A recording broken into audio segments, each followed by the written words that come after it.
قال اللہ جل وعلا فی شان حبیبہ مخبرا وآمرا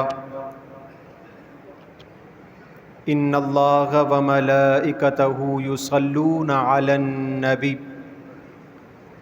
یا ایہا الذین آمنوا صلوا علیہ وسلموا تسلیما۔ بآواز بلند آقا علیہ الصلوۃ والسلام کی بارگاہ میں درودوں کا نذرانہ پیش کر لیجئے۔ اللہم صل علی سیدنا و مولانا محمد معدن الجود والکرم وآلہ وصحبہ وبارک وسلم۔ روایت کے اندر آتا ہے آقا علیہ الصلوۃ والسلام نے ارشاد فرمایا کہ بروز محشر جب بندے کے اعمال تولے جائیں گے تو فرمایا ایک انسان ایسا بھی ہوگا کہ جس کے اعمال کا جب وزن کیا جا رہا ہوگا تو اس کے گناہوں کا پلڑا باری ہو جائے گا اور اس کے سبب حکم خداوندی ہوگا کہ اس کے گناہوں کے سبب اسے جہنم میں داخل کر دیا جائے۔ رسول اللہ صلی اللہ علیہ وسلم نے ارشاد فرمایا کہ اس وقت ایک پرچی لائی جائے گی جو میزان عمل میں اس کی نیکیوں کے پلڑے پر رکھی جائے گی۔ فرمایا وہ نیکی کے پلڑے پر پرچی کا رکھنا ہوگا، گناہوں کا پلڑا ہلکا اور نیکیوں کا پلڑا بھاری ہو جائے گا، اور اللہ تبارک و تعالی ارشاد فرمائے گا ابھی جس بندے کو گناہوں کے سبب جہنم میں داخل کیا جا رہا تھا اب اس کے لیے فیصلہ یہ ہے کہ اس کو جنت کے اندر داخل کر دیا جائے۔ صحابہ کرام عرض کرتے ہیں یا رسول اللہ صلی اللہ علیہ وسلم، آقا اس پرچی میں اس صفحے میں ایسا کیا ہوگا؟ حضور علیہ الصلوۃ والسلام نے ارشاد فرمایا اس صفحے میں درود پاک ہوگا وہ جو دنیا کے اندر مجھ پر پڑھتا رہا ہوگا۔ تو فرمایا اس درود پاک کا صدقہ وہ بندہ جس پر جہنم واجب ہو گئی تھی اسے جہنم سے نکال کر جنت کے اندر داخل کر دیا جائے گا۔ تو ایک مرتبہ بآواز بلند آقا علیہ الصلوۃ والسلام کی بارگاہ مقدسہ میں درودوں کا نذرانہ پیش کر لیجیے۔ اللہم صل علی سیدنا و مولانا محمد معدن الجود والکرم وآلہ وصحبہ وبارک وسلم۔ سورہ نساء کا درس ہمارا چل رہا ہے، چوتھا پارہ جس کا رکوع نمبر 14واں ہے، اور سورہ نساء کا رکوع نمبر 3 ہے۔ بسم اللہ الرحمن الرحیم۔ اللہ تبارک و تعالی نے ارشاد فرمایا واللاتی یأتین الفاحشۃ من نسائکم فاستشہدوا علیہن اربعۃ منکم، اور تمہاری شادی شدہ عورتوں میں سے جو بدکاری یعنی زنا کریں تو ان پر 4 مسلمان مردوں کی گواہی کو طلب کرو۔ فَإِن شَهِدُوا، اگر وہ گواہی دے دیں، فَأَمْسِكُوهُنَّ فِي الْبُيُوتِ، تو ان عورتوں کو گھروں میں بند رکھو، حَتَّى يَتَوَفَّاهُنَّ الْمَوْتُ، یہاں تک کہ انہیں موت آ جائے، او یجعل اللہ لہن سبیلا، یا اللہ تبارک و تعالی ان کے لیے کوئی راہ نکال دے۔ جب اللہ تبارک و تعالی نے زانی اور زانیہ کے متعلق حدود شرع نازل فرمائے کہ اگر کوئی مرد یا عورت غیر محسن اور غیر محسنہ یعنی غیر شادی شدہ اگر زنا والا فعل کرتے ہیں تو فرمایا انہیں 100 کوڑے لگائے جائیں گے، اور اگر شادی شدہ یہ فعل کریں تو فرمایا انہیں رجم کیا جائے گا۔ یہ آیات، یہ حکم نازل ہونے سے پہلے حکم یہ تھا کہ اگر کوئی عورت بدکاری کرے، برا فعل کرے تو فرمایا اسے گھر کے اندر بند رکھا جائے گا یہاں تک کہ اسے موت آ جائے یا اللہ تبارک و تعالی اس کے متعلق کوئی حکم نازل فرما دے۔ واللذان یأتیانہا منکم فآذوہما، مرد اور عورت ایسا کام کریں تو انہیں خوب اذیت دو، فَإِن تَابَا وَأَصْلَحَا فَأَعْرِضُوا عَنْهُمَا، پھر اگر وہ توبہ کر لیں اور نیک ہو جائیں تو انہیں کچھ نہ کہو، ان اللہ کان توابا رحیما، بے شک اللہ تبارک و تعالی بہت توبہ قبول کرنے والا، بے حد رحم فرمانے والا ہے۔ کس قدر احکامات نازل فرمائے جا رہے ہیں کہ اگر کوئی بدکاری کرتا ہے تو اسے بند بھی کیا جائے گا، اسے تکلیف پہنچائی جائے گی، اسے کوڑے لگائے جائیں گے، لیکن فرمایا فَإِن تَابَا وَأَصْلَحَا، ہاں اگر کوئی شخص رب کی بارگاہ میں توبہ تائب ہو جاتا ہے، رب کی بارگاہ میں جھک جاتا ہے، رب کی بارگاہ میں معافی تلافی کر لیتا ہے، تو فرمایا پھر اس کے پچھلے سارے گناہوں کو معاف کر دیا جاتا ہے۔ ایک صحابی رسول آقا علیہ الصلوۃ والسلام کی بارگاہ میں حاضر ہوئے، عرض کی یا رسول اللہ صلی اللہ علیہ وسلم، اسلام قبول کرنے سے پہلے 2 اعمال ایسے ہیں کہ جن میں سے ایک پر غور کرتا ہوں تو بڑا رونا آتا ہے، ایک پر غور کرتا ہوں تو بڑی ہنسی آتی ہے۔ آقا علیہ الصلوۃ والسلام نے ارشاد فرمایا وہ معاملات کیا ہیں؟ عرض کی یا رسول اللہ صلی اللہ علیہ وسلم، میں نے اپنے گھر میں آٹا لے کر آٹے سے بت بنایا تھا اور اس بت کی پوجا کیا کرتا تھا۔ جب سفر کے لیے نکلا اور درمیانے سفر میرا زاد راہ ختم ہو گیا تو مجھے جب بھوک کی شدت نے آ لیا تو میں نے اسی آٹے کے بنائے ہوئے بت کو بھوک کی وجہ سے کھا لیا۔ تو یا رسول اللہ اس فعل پر مجھے بڑی ہنسی آتی ہے، اور دوسرا فعل جس پر رونا بہت آتا ہے کہ میری ایک چھوٹی سی بچی تھی، میری چھوٹی بیٹی تھی، اسلام قبول کرنے سے پہلے فرمایا کہ اگر کسی کے گھر بیٹی پیدا ہو جاتی تو اس گھر کو نحوستی سمجھا جاتا تھا، اس مرد کو نحوستی سمجھا جاتا تھا، اس عورت کو نحوستی سمجھا جاتا تھا۔ تو فرمایا کہ میرے گھر میں بیٹی کی ولادت ہوئی، بیٹی پیدا ہوئی، جب بیٹی تھوڑی بڑی ہونے لگی تو رشتہ داروں نے، معاشرے والوں نے مجھے طعن و تشنیع کا شکار کر دیا۔ الغرض کیا ہوا کہ میں نے اس بچی کو زندہ درگور کر دیا۔ یا رسول اللہ اس فعل پر مجھے بڑا رونا آتا ہے۔ آقا علیہ الصلوۃ والسلام نے ارشاد فرمایا اللہ تبارک و تعالیٰ نے اسلام سے پہلے تمہارے جتنے گناہ تھے تمام کے تمام گناہوں کو معاف فرما دیا۔ تو فرمایا کہ وہ شخص جو رب کی بارگاہ میں پھر حاضر ہو جائے، فَإِن تَابَا وَأَصْلَحَا، اب جب رب کی بارگاہ میں حاضر ہو جائے، رب اسے معاف کر دے، تو فرمایا پھر بندوں کو کوئی حکم نہیں ہے کسی بھی معاملے میں اس کا مواخذہ فرمائے۔ ان اللہ کان توابا رحیما، انما التوبۃ علی اللہ للذین یعملون السوء، توبہ جسے قبول کرنا چاہے اللہ تبارک و تعالی نے اس پر لازم کر لیا۔ یعملون السوء بجہالۃ، جو لوگ اپنی جہالت اور نادانی کی وجہ سے کوئی گناہ کر بیٹھیں، ثم یتوبون من قریب، پھر تھوڑی ہی دیر میں رب کی بارگاہ میں توبہ کر لیں، فَأُولَئِكَ يَتُوبُ اللَّهُ عَلَيْهِمْ، تو اللہ تبارک و تعالیٰ ایسے افراد کی توبہ قبول فرماتا ہے۔ وَكَانَ اللَّهُ عَلِيمًا حَكِيمًا، اور اللہ تبارک و تعالیٰ خوب جاننے والا، بڑی حکمت والا ہے۔ اب یہاں پر اگر ہم قرآن مجید فرقان حمید کے اس حکم پر غور کریں، اللہ تبارک و تعالیٰ کی رحمت پر غور کریں، تو یہ بات یقیناً 100% سچی ثابت آتی ہے کہ رب 70 ماؤں سے بڑھ کر اپنے بندے سے محبت کیا کرتا ہے۔ رب فرما رہا ہے کہ توبہ گناہ ہو جاتا ہے، بندے سے غلطی سرزد ہو جاتی ہے، لیکن بہترین گناہ گار کون ہے؟ فرمایا فَأُولَئِكَ يَتُوبُ اللَّهُ عَلَيْهِمْ، گناہ کر لیا لیکن کرنے کے بعد فوراً رب کی بارگاہ میں حاضر ہو گیا، فوراً رب کی بارگاہ میں جھک گیا، مولا مجھ سے غلطی ہو گئی، مولا مجھ سے گناہ ہو گیا، مجھ سے خطا سرزد ہو گئی۔ فرمایا وہ جب سچے دل سے رب کی بارگاہ میں حاضر ہو کر کہا کہ 2 آنسو بہا لیتا ہے، فرمایا پھر اس کے گناہ اگرچہ سمندر کی جھاگ کے برابر کیوں نہ ہو، اللہ تبارک و تعالیٰ پچھلے ساروں کو معاف کر دیتا ہے۔ روایت کے اندر آتا ہے کہ ایک شخص، اس کا معمول تھا کہ وہ توبہ کرتا تھا پھر گناہوں کے اندر مبتلا ہو جایا کرتا تھا۔ یہ آج شیطان بھی ہمارے دلوں کے اندر وسوسے ڈالتا ہے، جناب توبہ کر لی پھر گناہ تو نے کر لیا، اب پھر توبہ کرے گا، پھر گناہ کے اندر ملوث ہو جائے گا.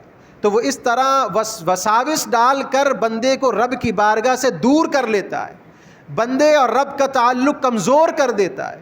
تو فرمایا کہ وہ توبہ کرتا پھر گناہ کے اندر مبتلا ہو جایا کرتا تھا.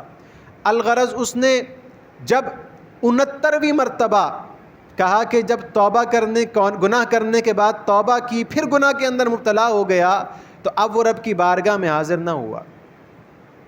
اب پشیماں ہوا، ندامت اسے ہوئی کہ کس طرح رب کی بارگاہ میں حاضر ہو جاؤں. فرمایا رب کی بارگاہ میں وہ حاضر نہ ہوا، توبہ اس نے نہ کی.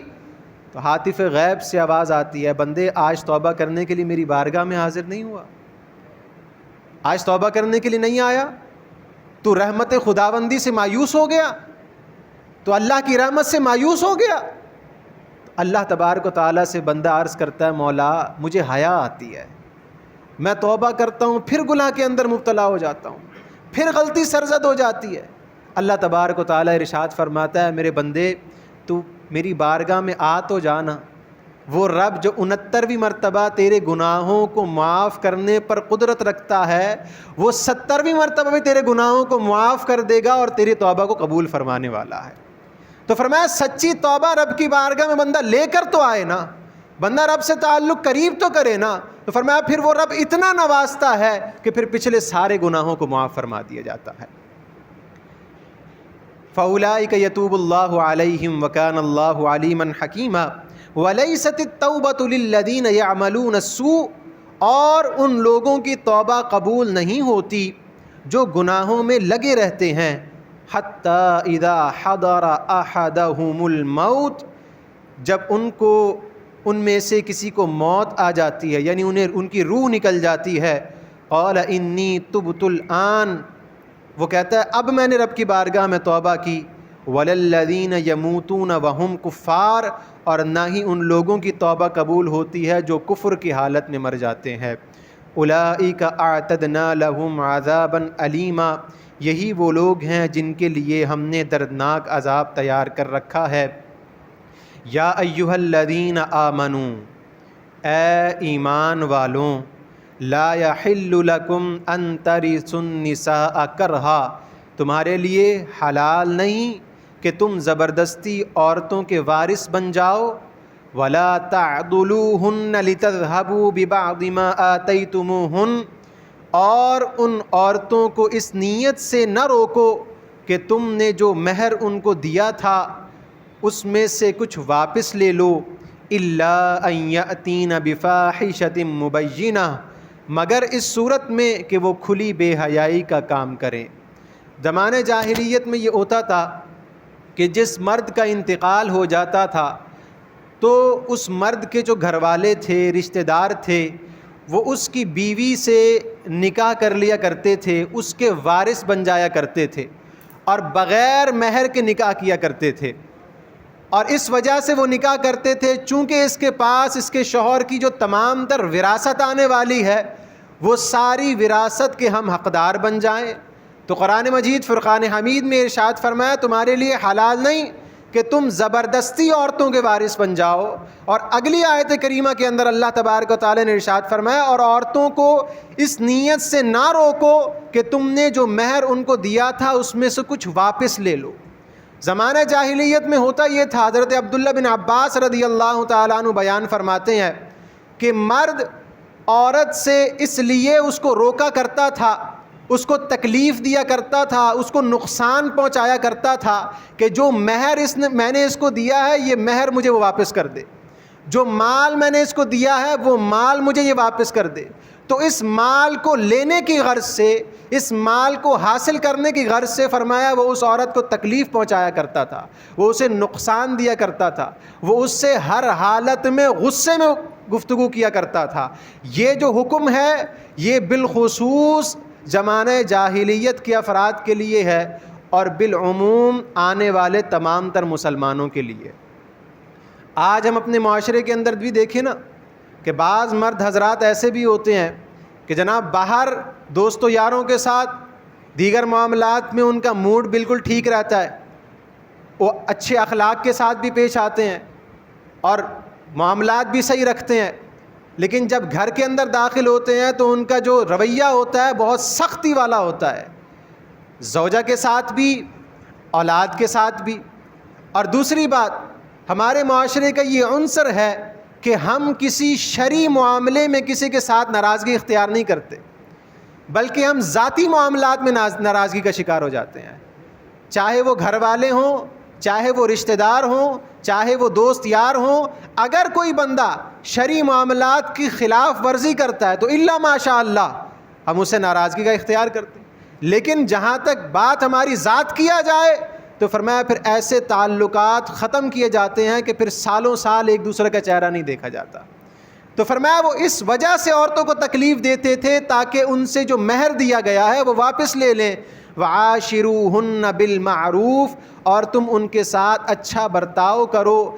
فإن کرہتموہن فعسى أن تکرہوا شیئا ویجعل اللہ فیہ خیرا کثیرا، پھر اگر تمہیں وہ ناپسند ہوں، فعسى تو ان قریب، ان تکرہوا شیئا ایسا ہے کہ تم کسی چیز کو ناپسند کرو، وَيَجْعَلَ اللَّهُ فِيهِ خَيْرًا كَثِيرًا، اور اللہ تبارک و تعالیٰ نے تمہارے لیے اس معاملے میں خیر و برکت رکھی ہو۔ کس قدر زوجین کو آپس میں تعلق جوڑنے کا حکم دیا جا رہا ہے۔ فرمایا ایک بار اگر شریعت نے تمہاری جوڑ کو، تمہاری گرہ کو قائم کر دیا تو آخر وقت تک کوشش یہ کی جائے کہ اس رشتے کو آگے بڑھایا جائے۔ بعض حضرات کہتے ہیں جناب شریعت نے ہمیں طلاق کی اجازت تو دی ہے، طلاق دینے کی مرد کو اجازت ہے، ہم طلاق تو دے سکتے ہیں، لیکن شریعت یہاں پر یہ حکم بھی فرما رہی ہے کہ جہاں تک ممکن ہو سکے، اگرچہ تمہارے مزاج نہیں مل رہے، اپنی اولاد کی خاطر، اگرچہ تمہارے مزاج نہیں مل رہے، شریعت کے حقوق کی پاس رکھنے کے لیے فرمایا جہاں تک ہو سکے تعلقات کو جوڑے رکھو۔ کیوں؟ وَيَجْعَلَ اللَّهُ فِيهِ خَيْرًا كَثِيرًا، تمہیں نہیں معلوم کہ اللہ تبارک و تعالیٰ نے تمہارے کس کام کے اندر خیر و برکت رکھ دی ہے۔ اور اس جملے میں مفسرین کرام جو بیان فرماتے ہیں کہ اگر زوجین کی آپس میں معاملات نہیں ملتے، اس کے باوجود بھی اگر وہ اپنا تعلق شریعت کی وجہ سے قائم رکھتے ہیں تو اللہ تبارک و تعالیٰ انہیں نیک صالح اولاد سے نواز دیا کرتا ہے۔ اس کا صلہ یہ ملتا ہے کہ رب تعالیٰ انہیں نیک صالح اللہ کی ولیہ اولاد عطا فرماتا ہے۔ تو فرمایا تمہیں نہیں معلوم کہ اللہ تبارک و تعالیٰ نے تمہارے کس کام کے اندر خیر و برکت رکھی ہے۔ وَإِنْ أَرَدْتُمُ اسْتِبْدَالَ زَوْجٍ مَكَانَ زَوْجٍ، اور اگر تم ایک بیوی کو چھوڑ کر اس کی جگہ دوسری بیوی سے نکاح کرنا چاہو، وَآتَيْتُمْ إِحْدَاهُنَّ قِنْطَارًا، اور تم نے اسے مہر میں بہت سارا مال دے دیا ہو، فَلَا تَأْخُذُوا مِنْهُ شَيْئًا، تو اس میں سے کچھ واپس نہ لو۔ أَتَأْخُذُونَهُ بُهْتَانًا وَإِثْمًا مُبِينًا، کیا تم کھلے گناہ کا ارتکاب کر کے اسے واپس لینا چاہتے ہو؟ کہا کہ اب اگر معاملات یہاں تک پہنچ گئے ہیں کہ جدائی کے بغیر اور کوئی راستہ نہیں ہے، تو فرمایا جدائی بھی ایسے اختیار کرنی ہے کہ نہ مرد کی ذات پر کوئی دھبا آنے دے عورت، نہ مرد عورت کی ذات پر کوئی دھبا آنے دے۔ اگر جدائی بھی کرنی ہے تو اس طرح محبت کے انداز میں جدائی کرنی ہے کہ شریعت کی پکڑ کا دونوں میں سے کوئی بھی ایک شکار نہ ہو جائے۔ ہمارے معاشرے کے اندر دیکھیں جب طلاق واقع ہو جاتی ہے، جب جدائیگی پیدا ہو جاتی ہے تو مرد والے عورت کی غیبت کرنا شروع کر دیتے ہیں، عورت کے گھر والے مرد کی غیبت کرنا شروع کر دیتے ہیں۔ تو شریعت نے ان تمام تر معاملات سے منع فرمایا۔ وَكَيْفَ تَأْخُذُونَهُ وَقَدْ أَفْضَىٰ بَعْضُكُمْ إِلَىٰ بَعْضٍ وَأَخَذْنَ مِنْكُمْ مِيثَاقًا غَلِيظًا، اور تم کس طرح اس مہر کو واپس لے لو گے حالانکہ تم تنہائی میں ایک دوسرے سے مل چکے ہو اور تم سے مضبوط وعدہ لے چکے ہو۔ وَلَا تَنْكِحُوا مَا نَكَحَ آبَاؤُكُمْ، اور تم ان عورتوں سے نکاح نہ کرو جن سے تمہارے باپ دادا نے نکاح کیا، من النساء، ان عورتوں سے، الا ما قد سلف، مگر جو گزر چکا، انہ کان فاحشۃ ومقتا، بے شک ایسا نکاح بے حیائی اور غضب کا کام ہے، وساء سبیلا، اور بہت برا راستہ ہے۔ الحمدللہ ایک رکوع مکمل ہوا۔ اگلے رکوع سے محرمات کا بیان کیا جا رہا ہے، یعنی وہ عورتیں جن سے نکاح کرنا شریعت نے حرام قرار دیا ہے۔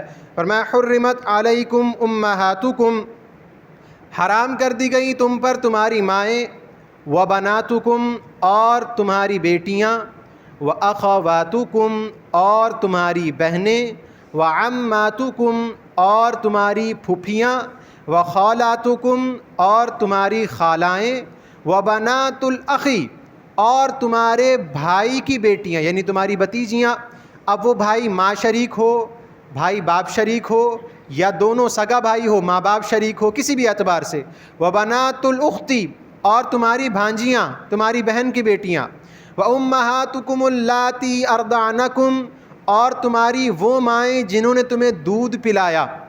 امام اعظم ابو حنیفہ رضی اللہ تعالیٰ عنہ نے ارشاد فرمایا 2.5 سال کی مدت تک اگر کسی نے کسی عورت کا دودھ پی لیا، چاہے وہ ایک قطرہ کیوں نہ ہو، فرمایا اس کے لیے وہ عورت رضائی ماں کی حیثیت رکھتی ہے۔ وَأَخَوَاتُكُمْ مِنَ الرَّضَاعَةِ رضائی مائیں اور تمہاری رضائی بہنیں، وَأُمَّهَاتُ نِسَائِكُمْ اور تمہاری بیویوں کی مائیں یعنی تمہاری ساس، وَرَبَائِبُكُمُ اللَّاتِي فِي حُجُورِكُمْ مِن نِّسَائِكُمُ اللَّاتِي دَخَلْتُمْ بِهِنَّ اور جن بیویوں سے تم صحبت کر چکے ہو ان کے پہلے شوہر سے بیٹیاں جو تمہاری پرورش میں ہیں تم پر حرام کر دی گئی ہیں، یعنی جس عورت سے تم نے نکاح کیا اور اس عورت سے صحبت بھی کر لی، اس عورت کا جو پہلا شوہر تھا اس سے جو لڑکی ہوئی تھی اس سے نکاح کرنا تمہارا حرام قرار کر دیا ہے۔ فَإِن لَّمْ تَكُونُوا دَخَلْتُمْ بِهِنَّ فَلَا جُنَاحَ عَلَيْكُمْ ہاں اگر ان بیویوں سے تم نے صحبت نہ کی ہو، صرف نکاح کیا ہو، تو کہا کہ ان کے دوسرے شوہر سے جو لڑکی تھی اس سے نکاح کیا جا سکتا ہے۔ وَحَلَائِلُ أَبْنَائِكُمُ الَّذِينَ مِنْ أَصْلَابِكُمْ اور تمہارے حقیقی بیٹوں کی بیویاں یعنی تمہاری بہویں تم پر حرام کر دی گئیں۔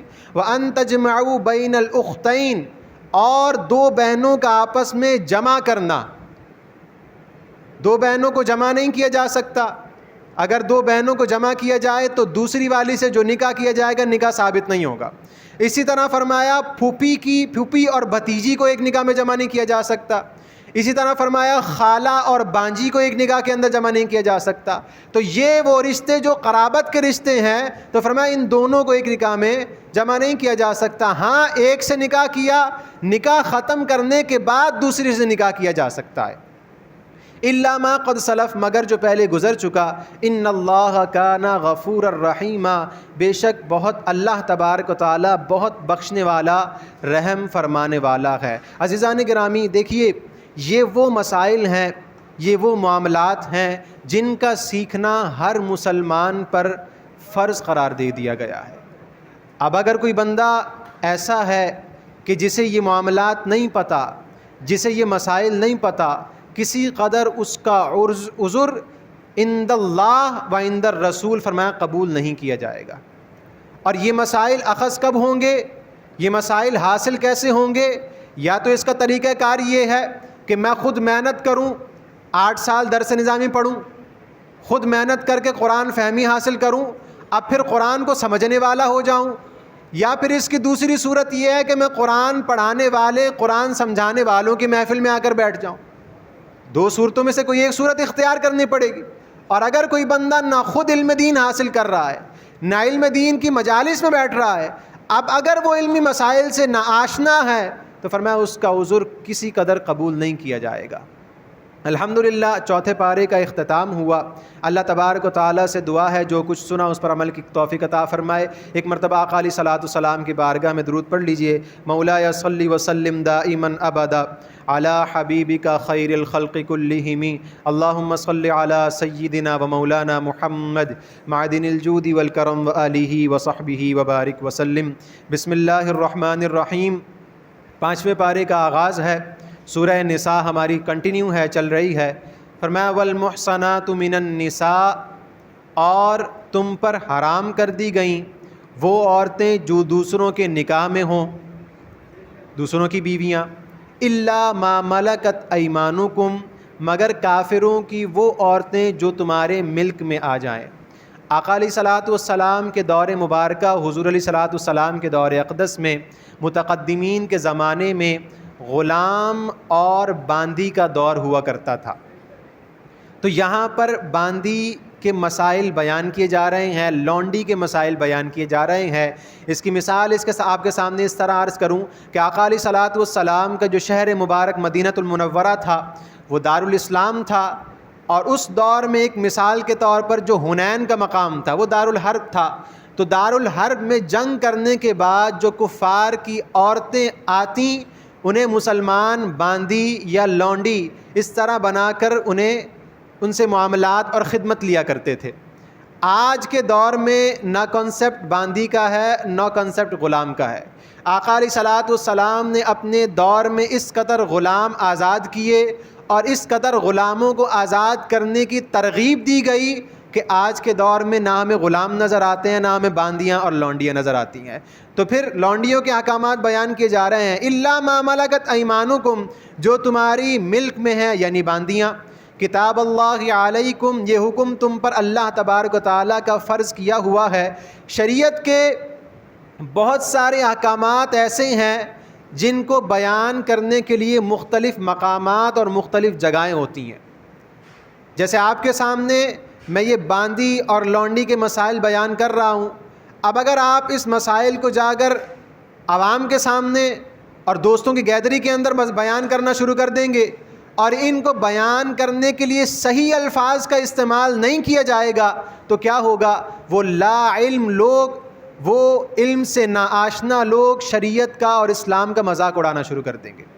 سوشل میڈیا پر دیکھا جاتا ہے اسلام کے ایسے پیچیدہ مسائل جن کو بیان کرنے کے لیے پہلے عوام کو تمہید سمجھانے کی ضرورت ہوتی ہے، جن کو بیان کرنے کے لیے پہلے عوام کو سینیریو سمجھانے کی ضرورت ہوتی ہے، وہ غیر معلوم اور جہلا قسم کے لوگ ایسے احکامات کو میڈیا پر بیان کرنا شروع کر دیتے ہیں، اور جس کی وجہ سے ہوتا یہ ہے کہ جو لوگ نہیں جانتے، علم سے آشنا نہیں ہے، وہ شریعت اور اسلام کا نعوذ باللہ مذاق اور تمسخر کرنا شروع کر دیتے ہیں۔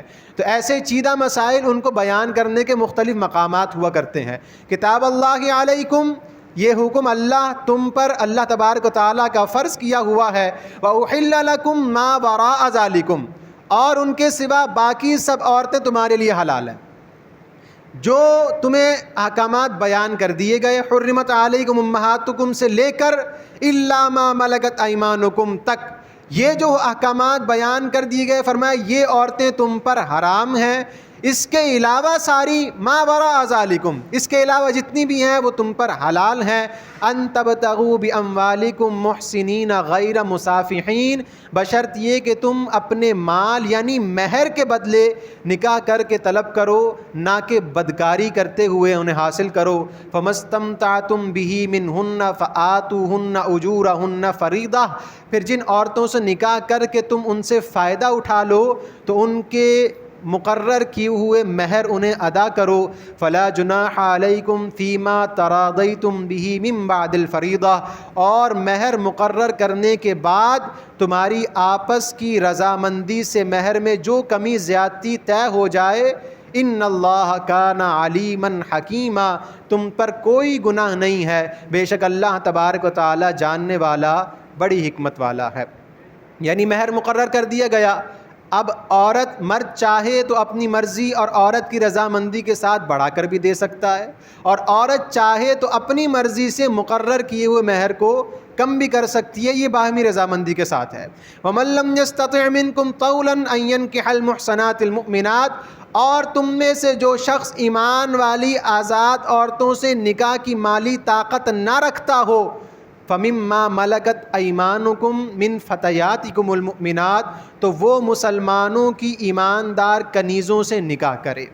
وَاللَّهُ أَعْلَمُ بِإِيمَانِكُمْ، اور اللہ تمہارے ایمان کو خوب جانتا ہے۔ بَعْضُكُمْ مِنْ بَعْضٍ، تم آپس میں ایک ہو۔ فَانْكِحُوهُنَّ بِإِذْنِ أَهْلِهِنَّ، تو ان کنیزوں سے ان کے مالکوں کی اجازت سے نکاح کرو۔ وَآتُوهُنَّ أُجُورَهُنَّ بِالْمَعْرُوفِ، اور انہیں ان کا مہر ادا کرو۔ محصنات غیر مصافحات، کہ وہ بدکار نہ ہوں، نیکی کرنے والی ہوں۔ ولا متخذات اخدان، اور پوشیدہ تعلقات بنانے والی نہ ہوں۔ فرمایا کہ اگر افضل تو یہ ہے کہ مرد آزاد عورت سے نکاح کرے، اور اگر وہ اتنا مہر اپنے پاس نہیں رکھتا، اتنی طاقت نہیں رکھتا، تو فرمایا پھر شریعت نے اس کے لیے باندیاں ہیں جو ماقبل تصور گزر چکا ہے، اس کے لیے باندیاں ہیں، وہ باندیوں سے نکاح کرے، ان کا مہر جتنا بنتا ہے انہیں ادا کرے، اور باندی یا غلام اپنے آقا کی اجازت کے بغیر نکاح نہیں کر سکتے۔ باندی ہو یا غلام ہو، آقا کی اجازت کے بغیر نکاح نہیں کیا جا سکتا۔ فَإِذَا أُحْصِنَّ فَإِنْ أَتَيْنَ بِفَاحِشَةٍ فَعَلَيْهِنَّ، پھر اگر وہ جب وہ نکاح کے ذریعے محفوظ ہو جائیں، پھر اگر وہ برا کام کریں، اتین بفاحشۃ یعنی وہ زنا کریں، فعلیہن نصف ما علی المحصنات من العذاب، تو جو آزاد عورتوں کو سزا دی جاتی ہے ان پر اس کی آدھی سزا دی جائے گی۔ یعنی اگر باندی بھی ہے، وہ شریعت کی خلاف ورزی کرتی ہے، تو شریعت اور اسلام ایسا قانون ہے، ایسا اس دین ہے کہ جس نے نہ صرف آزاد کے لیے بلکہ غلاموں کے لیے بھی حقوق بیان کر دیے گئے ہیں۔ آپ دیگر مذاہب میں دیکھیں، دیگر ادیان میں دیکھیں، آزاد کے حقوق تو بیان کیے جاتے ہیں، لیکن غلاموں کے کوئی حقوق کا تصور نہیں ہے، لونڈیوں کے کوئی حقوق کا تصور نہیں ہے۔ وہ کہتے ہیں جب غلام بنا دیا تو اب اس پر ظلم کیا جائے، اس پر جبر کیا جائے، ہر چیز کی تمہیں اجازت ہے۔ لیکن شریعت نے جہاں آزاد کے حقوق بیان فرمائے ہیں، وہاں غلاموں کے حقوق بھی بیان فرمائے ہیں، وہاں کنیزوں کے حقوق بھی بیان کیے ہیں۔ فرمایا اگر آزاد عورت برا فعل کرے، زنا کرے، تو فرمایا اگر وہ غیر شادی شدہ ہے تو 100 کوڑے لگائے جائیں گے۔ اسی طرح اگر کوئی کنیز ہے، اگر وہ زنا کرے، برا فعل کرے، تو فرمایا کیونکہ وہ غلام ہے، کیونکہ وہ کنیز ہے، تو آزاد کے مقابلے میں اسے 50 کوڑے لگائیں گے، یعنی آزاد کے مقابلے میں اسے آدھی سزا دی جائے گی۔ ذالک لمن خشی العنت منکم، تم میں سے اس کے لیے ہے جو زنا کا اندیشہ، جسے زنا کا اندیشہ ہو، وان تصبروا خیر لکم، اور اگر تم صبر کرو تو تمہارے لیے بہتر ہے، واللہ غفور الرحیم، اور اللہ تبارک و تعالی بخشنے والا، رحم فرمانے والا ہے۔ الحمدللہ دوسرے رکوع کو اختتام ہوا، آئیے اپنے تیسرے رکوع کی طرف چلتے ہیں۔ اللہ تبارک و تعالیٰ نے ارشاد فرمایا یرید اللہ لیبین لکم ویہدیکم، اللہ تبارک و تعالیٰ چاہتا ہے کہ تمہارے لیے احکام صاف بیان کر دیے جائیں اور تمہیں ہدایت دے دی جائے۔ سنن الذین من قبلکم، تمہیں ان سے پہلے نیک لوگوں کے طریقے پر چلا دیا جائے، وَيَتُوبَ عَلَيْكُمْ، اور تمہاری گناہوں کو معاف کر دیا جائے، وَاللَّهُ عَلِيمٌ حَكِيمٌ، اور اللہ تبارک و تعالیٰ بہت جاننے والا، بڑی حکمت والا ہے۔ وَاللَّهُ يُرِيدُ أَن يَتُوبَ عَلَيْكُمْ، اور اللہ تبارک و تعالیٰ اپنی رحمت سے تمہاری توبہ قبول فرمانا چاہتا ہے۔ وَيُرِيدُ الَّذِينَ يَتَّبِعُونَ الشَّهَوَاتِ أَن تَمِيلُوا مَيْلًا عَظِيمًا، اور جو لوگ اپنی ناجائز خواہشات کی پیروی کرتے ہیں، وہ کیا چاہتے ہیں؟ وہ چاہتے ہیں کہ تم سیدھے راستے سے بہت دور ہو جاؤ۔ فرمایا اللہ تو تمہیں دین کے قریب کرنا چاہتا ہے، رب تو چاہتا ہے کہ تم اپنا تعلق مجھ سے جوڑ لو، لیکن فرمایا وہ لوگ جو دنیا کے پجاری ہیں، وہ لوگ جن کا شریعت سے دور دور تک کوئی تعلق نہیں ہے، انہوں نے اپنا واسطہ تو شریعت سے ختم کر دیا ہے، وہ تمہیں بھی شریعت سے دور کرنا چاہتے ہیں۔ آج ہمارے معاشرے میں اگر ہم دیکھتے ہیں، نظر دوڑاتے ہیں، تو دیکھیں نا کہ یہ نکاح کرنا کس قدر مشکل سے مشکل ہوتا چلا جا رہا ہے۔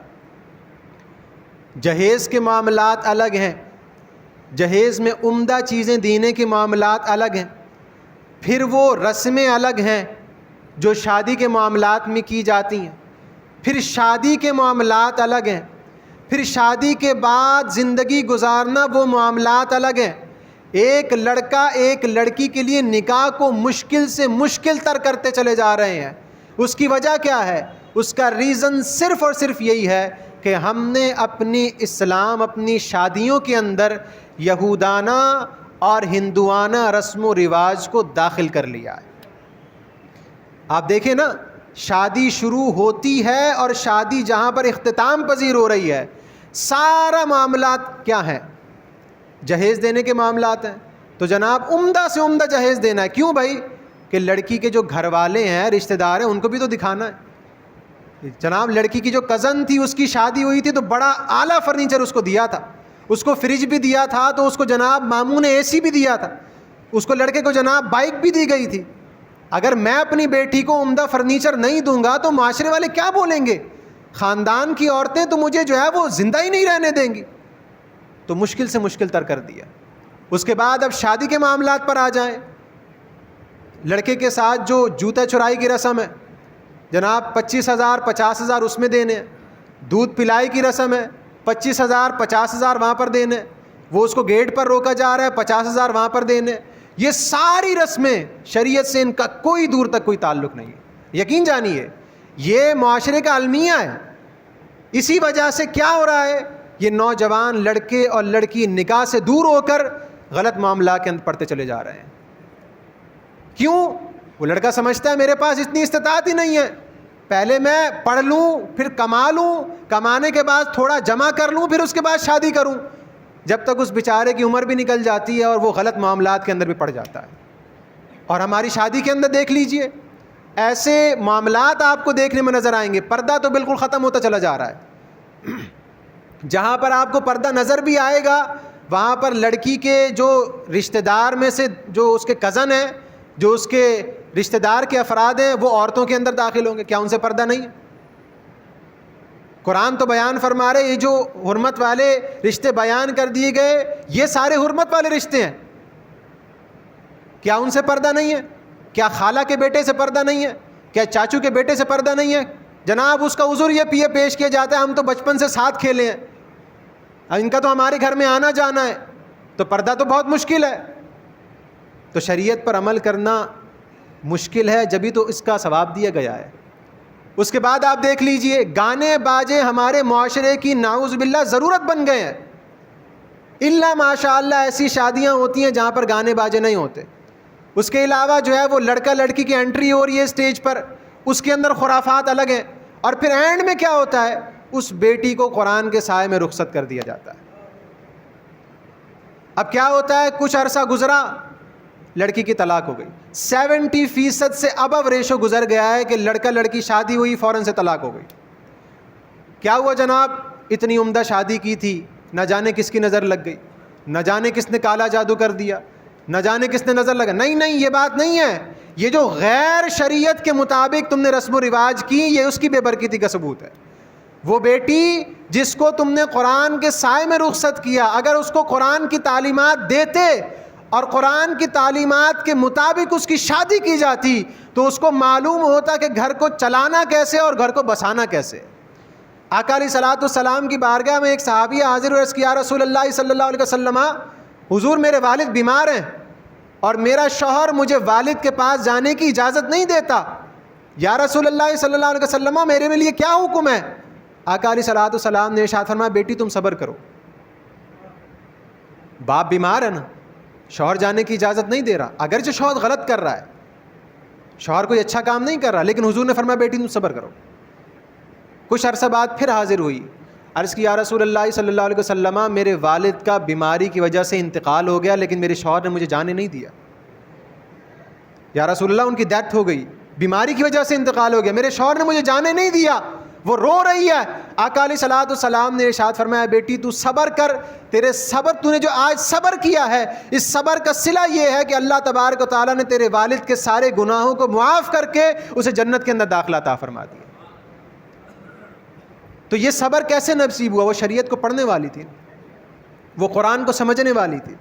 آج ضرورت یہی ہے کہ ہم اپنی بیٹی کو, ہم اپنی بہن کو, اپنی ماں کو, اپنی زوجہ کو قرآن کی تعلیمات سے آشنا کریں. یہ جو گھر کے اندر بد نظمی, گھر کے اندر فسادات پھیلتے چلے جا رہے ہیں, یہ جو لڑائی جھگڑے پیدا ہوتے جا رہے ہیں, یقین جانیے واللہ العظیم جب گھر میں قرآن آ جائے گا اور صاحب قرآن کی شریعت کو نافذ کر دیا جائے گا تو ان تمام تر خرافات سے ہم خود بھی بچ جائیں گے, اپنے معاشرے کو بھی محفوظ کر لیا جائے گا. تو فرمایا یرید اللہ ان یخفف عنکم وخلق الانسان ضعیفا, اللہ تبارک و تعالیٰ چاہتا ہے کہ تم پر اپنے احکامات میں آسانی کرے اور انسان کو کمزور پیدا کیا گیا ہے.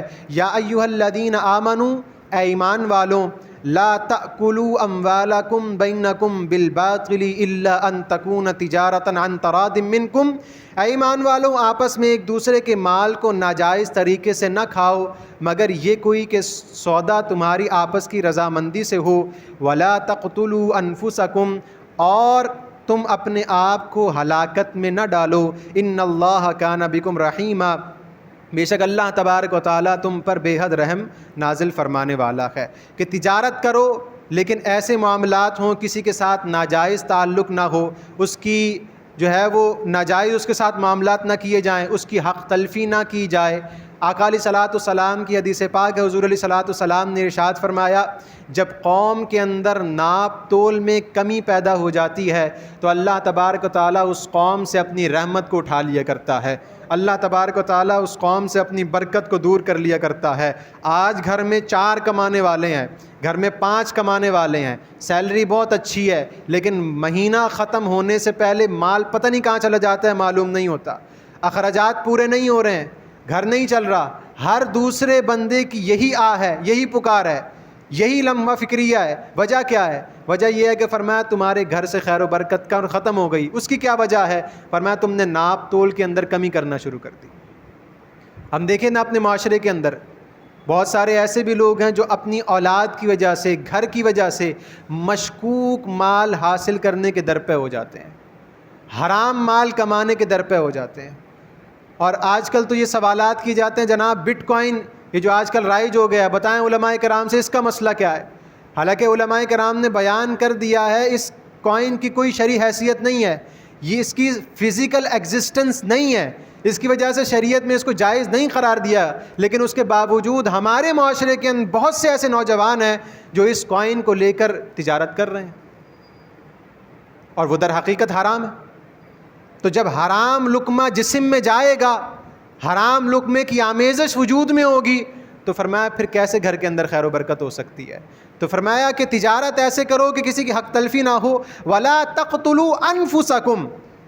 اب قرآن کا اسلوب دیکھیے، بظاہر تو یہ نظر آ رہا ہے کہ میں سامنے والے کو دھوکہ دے رہا ہوں، بظاہر تو یہ نظر آ رہا ہے کہ میں اس کے ساتھ مال میں کمی کر رہا ہوں، لیکن قرآن کہہ رہا ہے وَلَا تَقْتُلُوا أَنفُسَكُمْ، یہ عمل کر کے اپنی جان کے ساتھ نقصان نہ کرو، اپنی جان کو ضائع نہ کرو۔ تمہیں تو بظاہر یہ نظر آتا ہے کہ نقصان اس کا ہوا ہے، لیکن در حقیقت نقصان تمہارا دنیا کا بھی ہو رہا ہے اور آخرت کا بھی تمہارا نقصان ہو رہا ہے۔ ان اللہ کان بکم رحیما، بے شک اللہ تبارک و تعالیٰ تم پر بے حد رحم فرمانے والا ہے۔ ومن یفعل ذلک عدوانا وظلما فسوف نصلیہ نارا، اور جو کوئی ظلم اور زیادتی سے ایسا کام کرے تو عن قریب ہم اسے جہنم کی آگ میں داخل کریں گے۔ وکان ذلک علی اللہ یسیرا، اور یہ اللہ تبارک و تعالیٰ کے لیے آسان ہے۔ ان تجتنبوا کبائر ما تنہون عنہ نکفر عنکم سیئاتکم، اللہ اکبر۔ فرمایا اگر تم ان گناہ کبیرہ سے بچتے رہو جن سے تمہیں منع کیا جاتا ہے تو ہم تمہارے صغیرہ گناہوں کو بھی معاف کر دیں گے۔ اب دیکھیے کیا خوبصورت اسلوب ہے، تم کبیرہ گناہوں سے بچنے والے ہو جاؤ، اللہ تمہارے صغیرہ گناہوں کو بھی معاف کر دے گا۔ وَنُدْخِلْكُمْ مُدْخَلًا كَرِيمًا، اور تمہیں عزت کی جگہ یعنی جنت کے اندر داخلہ عطا فرما دے گا۔ وَلَا تَتَمَنَّوْا مَا فَضَّلَ اللَّهُ بِهِ بَعْضَكُمْ عَلَى بَعْضٍ، اور اس چیز کی آرزو نہ کرو جس سے اللہ نے تم میں ایک کو دوسرے پر دینی یا دنیاوی بڑائی عطا فرمائی۔ لِلرِّجَالِ نَصِيبٌ مِّمَّا اكْتَسَبُوا وَلِلنِّسَاءِ نَصِيبٌ مِّمَّا اكْتَسَبْنَ، مردوں کے لیے ان کے اعمال کا ثواب ہے، عورتوں کے لیے ان کے اعمال کا ثواب ہے۔ وَاسْأَلُوا اللَّهَ مِن فَضْلِهِ، اور اللہ سے اس کا فضل مانگو۔ إِنَّ اللَّهَ كَانَ بِكُلِّ شَيْءٍ عَلِيمًا، بے شک اللہ تبارک و تعالی خوب جاننے والا ہے۔ وَلَا تَتَمَنَّوْا، پچھلی آیت کو دوہرا رہا ہوں، وَلَا تَتَمَنَّوْا مَا فَضَّلَ اللَّهُ بِهِ بَعْضَكُمْ عَلَى بَعْضٍ، اور اس چیز کی آرزو نہ کرو جس کی وجہ سے اللہ تبارک و تعالیٰ نے دوسرے کو فضیلت عطا فرمائی، وہ دنیاوی ہو و دینی ہو۔ میرے رشتہ دار میں سے کسی کے پاس جناب اس کی اچھی سیلری ہے، اس کا گھر بہت اچھا چل رہا ہے، اس کے پاس اپنی گاڑی ہے، اس کے پاس اپنا مکان ہے، شیطان دل میں وسوسہ ڈالتا ہے اور حسد کی کیفیت پیدا ہو جاتی ہے۔ حسد کا سب سے عمدہ علاج کیا ہے؟ حسد کا سب سے عمدہ علاج یہ ہے، بندہ اگر کسی کے مال کی طرف غور کر رہا ہے نا تو بندہ دیکھے اس کو مال عطا کرنے والی ذات کون ہے، اس کو دینے والا کون ہے؟ دینے والی ذات رب کی ذات ہے۔ تو وہ رب جو اسے گاڑی بنگلہ گھر دے سکتی ہے، کیا میرے مانگنے پر مجھے نہیں دے سکتی؟ فرمایا وَاسْأَلُوا اللَّهَ مِن فَضْلِهِ، رب سے مانگو نا، رب سے کیوں نہیں مانگتے؟ رب کی بارگاہ میں کیوں نہیں گڑ گڑاتے؟ وہ رب جو ساری کائنات کو دے رہا ہے، جس کے خزانے سارے کائنات کے لیے کھلے ہیں، وہ تمہیں بھی دینے پر قدرت رکھتا ہے. تو حسد نہ کرو، رب کا فضل اس کا تلاش کرو. واسأل اللہ من فضلی ان اللہ کان بکل شیء علیما ولکل جعلنا موالی مما ترک الوالدان والاقربون، اور ہم نے ہر ایک کے لیے اس مال کے وارث مقرر کر دیے گئے ہیں جو ماں باپ اور قریبی رشتہ دار مرتے وقت چھوڑ جائیں. والذین عقدت ایمانکم فآتوہم نصیبہم، اور وہ لوگ جن سے تمہارا معاہدہ ہو چکا ہو تو انہیں ان کا حصہ دے دو. ان اللہ کان علی کل شیء شہیدا، بے شک اللہ تبارک و تعالی ہر چیز اللہ تبارک و تعالی کے سامنے ہے. الحمدللہ 3 رکوع مکمل ہوئے، آخری رکوع کی جانب بڑھ رہے ہیں. اللہ تبارک و تعالیٰ نے ارشاد فرمایا الرجال قوامون علی النساء، مرد عورتوں پر حاکم ہیں، بما فضل اللہ بعضهم علی بعض، کہ اللہ نے مردوں کو عورت پر فضیلت دی ہے. مرد عورت پر فضیلت رکھتے ہیں، مرد عورت پر حاکم ہیں. گھر کو چلانے والا گھر کا حاکم مرد ہوتا ہے تو گھر درست انداز میں چلتا بھی ہے، امن و امان بھی ہوتا ہے. اور اگر مرد کو محکوم بنا کر عورت خدا نہ خواستہ حاکمیت حاصل کرنا چاہے تو فرمایا وہ گھر بد امنی اور بے سکونی کا سبب بن جاتا ہے.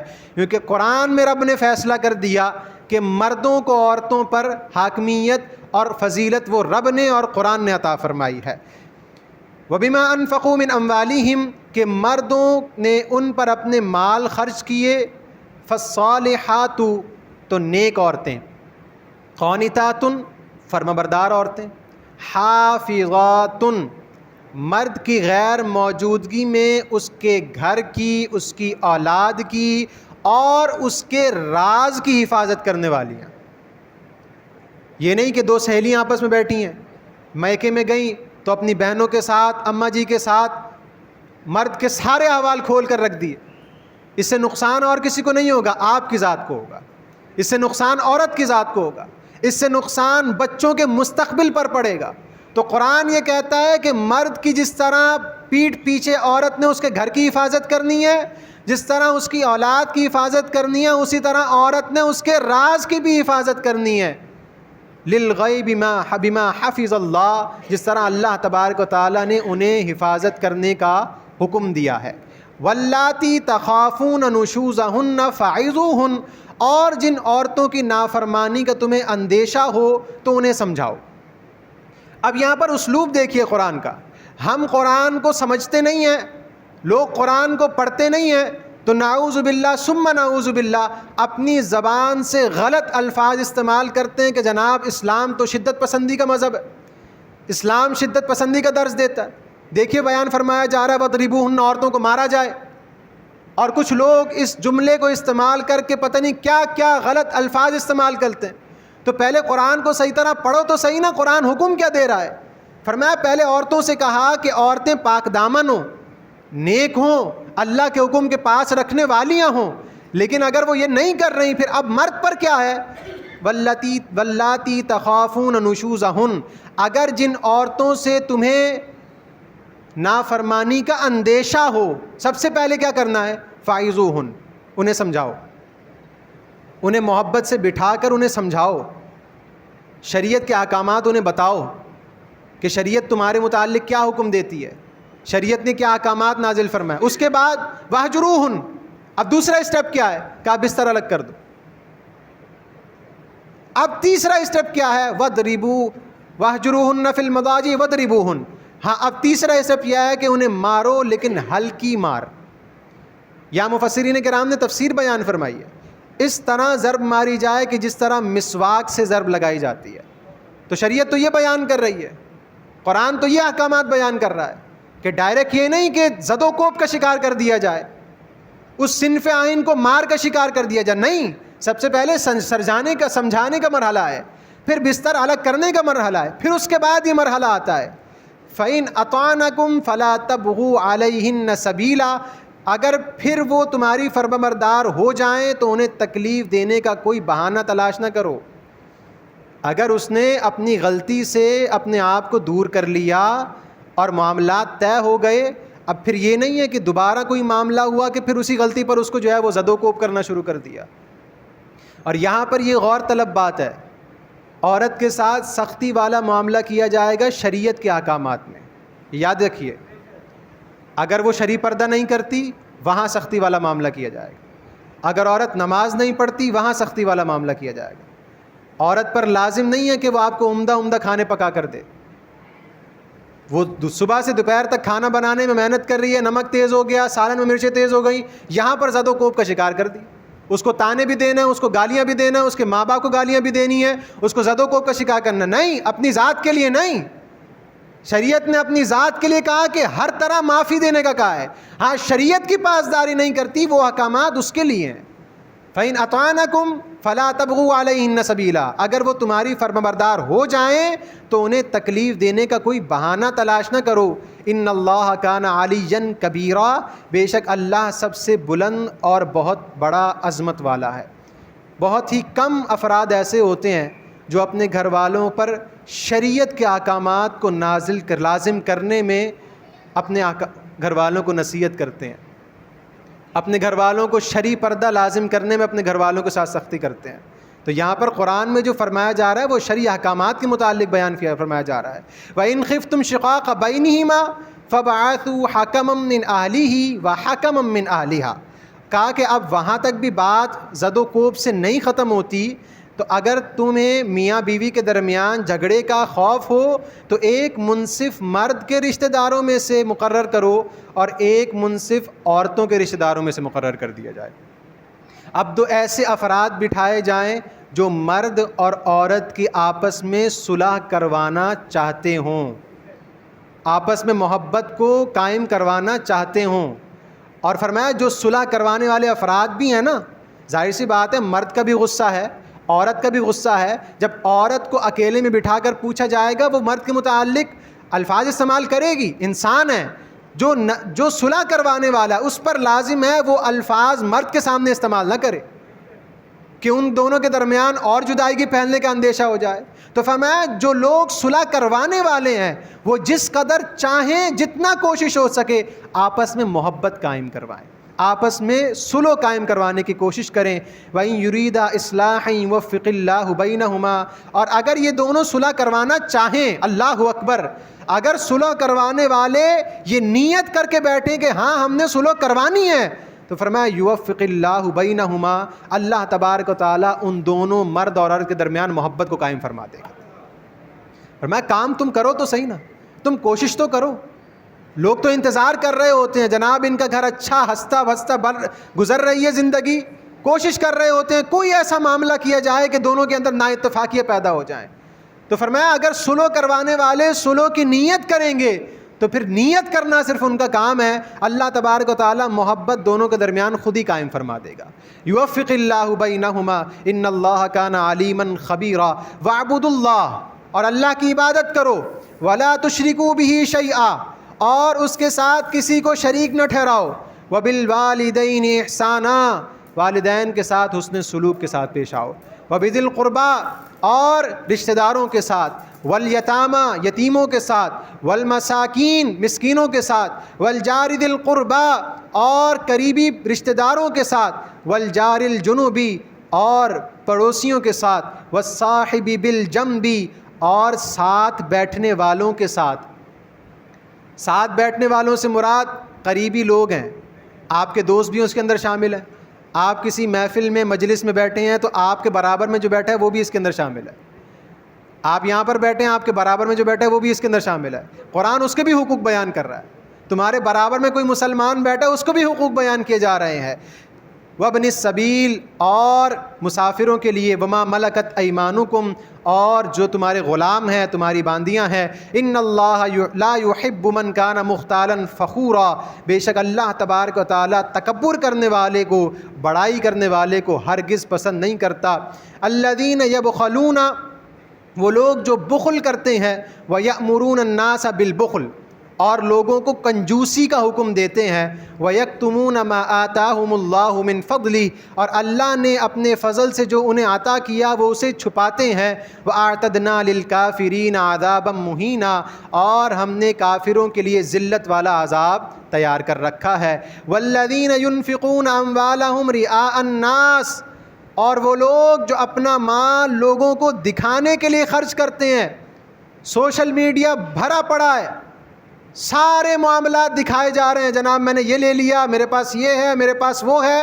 فرمایا والذین ينفقون اموالهم رئاء الناس، وہ لوگ جو اپنا مال اس وجہ سے خرچ کرتے ہیں کہ لوگوں کو دکھایا جائے، ولا یؤمنون باللہ ولا بالیوم الآخر، اور وہ اللہ پر اور آخرت کے دن پر یقین نہیں رکھتے۔